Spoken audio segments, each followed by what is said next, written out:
আমাদের মানব শরীরকে জানার আজকে প্রথম দিন। আজকের ভিডিওতে আমরা জানবো আমাদের মানব শরীরের অত্যন্ত জটিল একটি অঙ্গ ব্রেন বা মস্তিষ্ক সম্পর্কে। মস্তিষ্ক আমাদের মাথার খুলির মধ্যে মেনিনজেস নামক একটি পাতলা আবরণের ভেতরে অবস্থান করে এবং এটি একটি শক্ত জেলির মতো অংশ, যেটি দুটি খণ্ডকে বিভক্ত। মস্তিষ্ক আমাদের শরীরে বিভিন্ন কাজ করে থাকে, যেমন বিভিন্ন অঙ্গের মধ্যে সমন্বয় সাধন করা, আমাদের দেখা শোনা এবং বিভিন্ন চিন্তা ভাবনা, বিচার বিবেচনা ইত্যাদি করতে সাহায্য করে।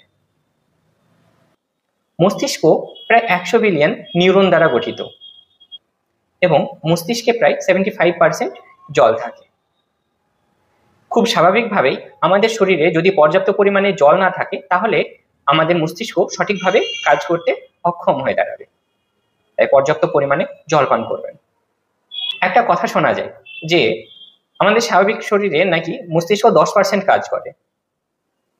আসলে আমাদের শরীরে মস্তিষ্ক সবটাই কাজ করে, তবে এটা সঠিক কথা যে একই সময়ে আমাদের মস্তিষ্কের সবটা অংশ সক্রিয় থাকে না, যে কারণে আমরা মাল্টিটাস্কিং একই সময়ে করতে পারি না।